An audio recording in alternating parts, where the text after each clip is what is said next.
Hallo und herzlich willkommen auf meinem Kanal zur Bausatzvorstellung über den M4 Sherman Early Production von Tamiya in 1:35. Dieser Panzer wird auch Teil eines neuen Dioramas von mir sein, da könnt ihr also gespannt sein. Und ich habe natürlich wieder einige Zurüstteile. Also ich würde sagen, schauen wir mal rein. Die Nummer des Bausatzes ist 190. Ich habe mich für diesen Bausatz von Tamiya entschieden, weil 3 Figuren dabei sind und sogar noch einige Zuladungen. Auf der Seite sieht man einen Soldaten, den Kommandanten, mit Teilen von der Kette, Ölkanister, Benzinkanister, Helme, Taschen und nochmal ein Rad, die Draufsicht von oben. Und auf dieser Seite nochmal die Boxart. Hier wahrscheinlich ein Text zur Erklärung des Panzers in Japanisch. Und hier auch nochmal die Boxart. Die Schachtel ist schön stabil und sie öffnet Tamiya typisch nach oben. Als erstes sehen wir hier die Bauanleitung. Dann haben wir hier eine Tüte mit Teilen für den Turm und die Kanone. In dieser Tüte befinden sich 2 Gießäste. Hier seht ihr schon Figuren. Vordere Teil der Getriebeabdeckung und die Rückwand. Polycaps. Und auf dieser Seite die ganzen Laufrollen, Antriebsrollen und die Aufhängung. Hier haben wir die obere Hülle und die Wanne, also 2 Teile. In dieser Tüte befindet sich nochmal eine Figur, nochmal weitere Rollen für das Laufwerk und extra Kettenteile. Hier auch nochmal eine Figur. Hier haben wir sogar noch eine Figur, Teile der Schutzbleche und der Verkleidung, hintere Abdeckung des Motors und natürlich die Abziehbilder und dann die Ketten aus DS-Plastik. Viele mögen Kunststoff nicht, können sie natürlich auch ersetzen durch Aftermarket Products, aber für meinen Zweck reichen diese Ketten. Nun schauen wir uns die Bauteile im Einzelnen an. Beginnen wir als erstes mit der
Dann die Rückwand des Panzers. Dann unterschiedliche Abdeckungen für das Getriebe, das habe ich schon gesehen an der Front. Das Werkzeug. Und das Kaliber 50 Browning MG. Was out of the box eigentlich schon sehr schön aussieht. Und die ganzen Guards, also die ganzen Bügel zum Schutz der Lampen, Lichter, der Hupe und noch einzelne Haken. Und hier haben wir auch noch zwei Kisten. Diese haben eine sehr schöne Holzstruktur. Das müsste mit dem Wash dann am Ende richtig gut aussehen. Das ist übrigens der Gießast B. Hier haben wir jetzt Gießast A mit den Rädern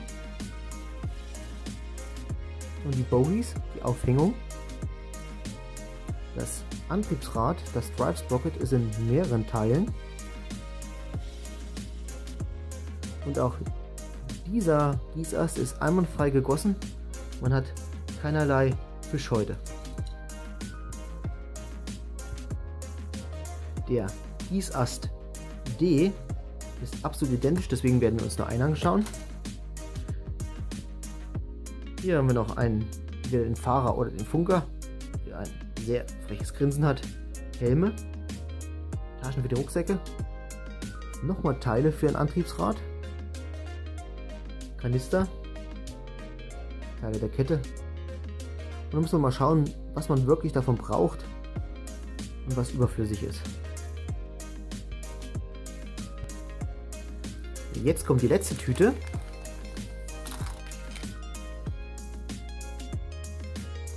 Mit dem Gießast F. Dort sehen wir Teile der Luken, dann der Motorabdeckung, nochmal eine Figur, also wirklich insgesamt 4 Figuren, dann nochmal die Abdeckung für das vordere Getriebe, für die Front des Panzers, und auch all diese Teile haben eine gewalzte Stahlstruktur. Ich hoffe, wir können das richtig schön erkennen im Licht mit dem Schatten. Versuche es mal so ein bisschen zu bewegen. Und die Abdeckung der Schutzbleche sowie die Seitenschürzen.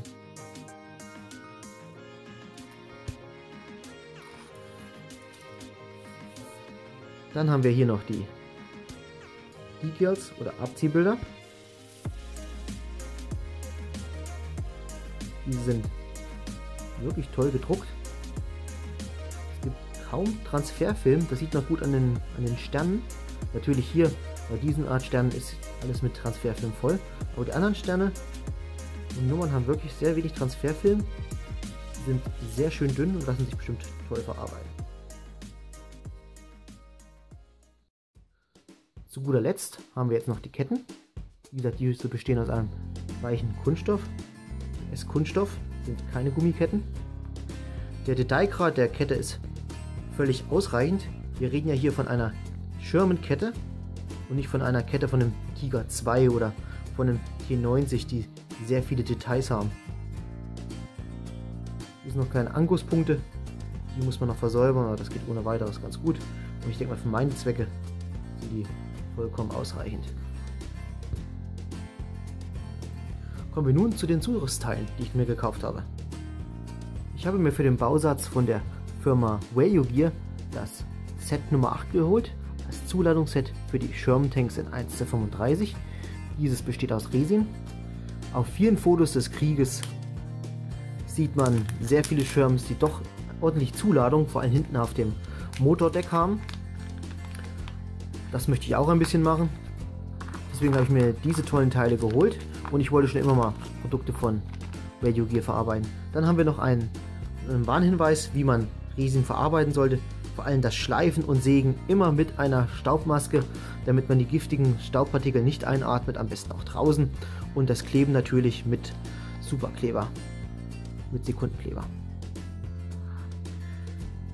Als eines der größten Teile hier drin haben wir dieses Teil mit einem Ölfass, Munitionskisten, mehreren Decken und wahrscheinlich auch Schlafsäcken.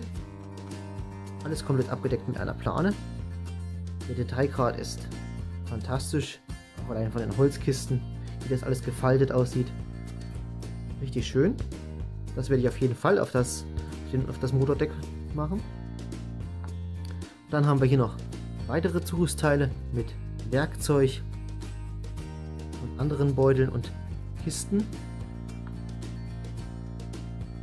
So wie dieses Teil hier, was an die Front des Schirms kommt. Deswegen ist auch hier dieses Holzbrett, wenn man das möchte.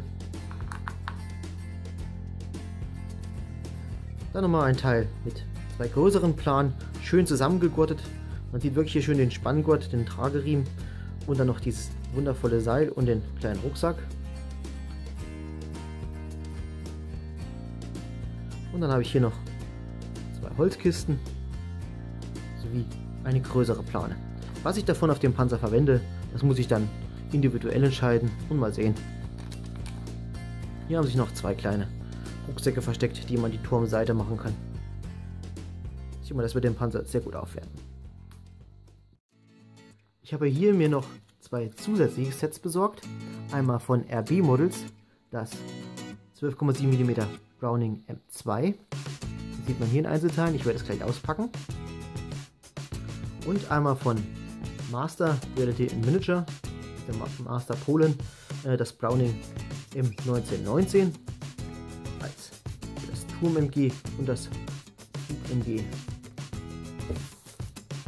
Das Original-MG des Bausatzes ist am hinteren, am Korpus sehr schön detailliert. Dennoch fehlen aber hier vorne die Bohrungen für die Lüftung sowie eine Bohrung im Lauf. Genauso wie hier bei dem kleinen MG für die Front.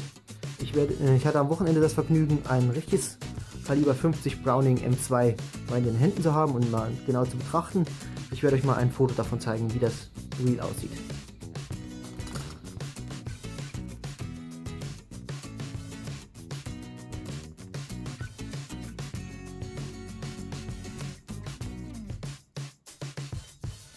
Bei dem Original Browning M2 des Bausatzes werde ich den kompletten Lauf austauschen.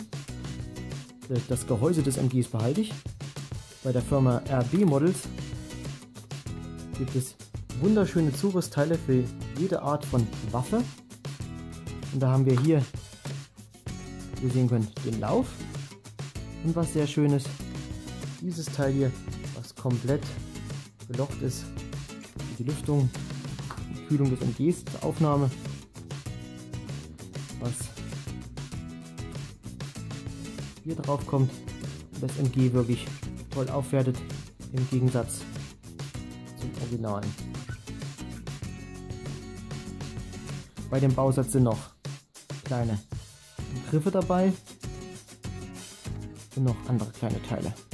Was ihr dann aber beim Bau sehen werdet, werde ich nicht mehr extra darauf eingehen.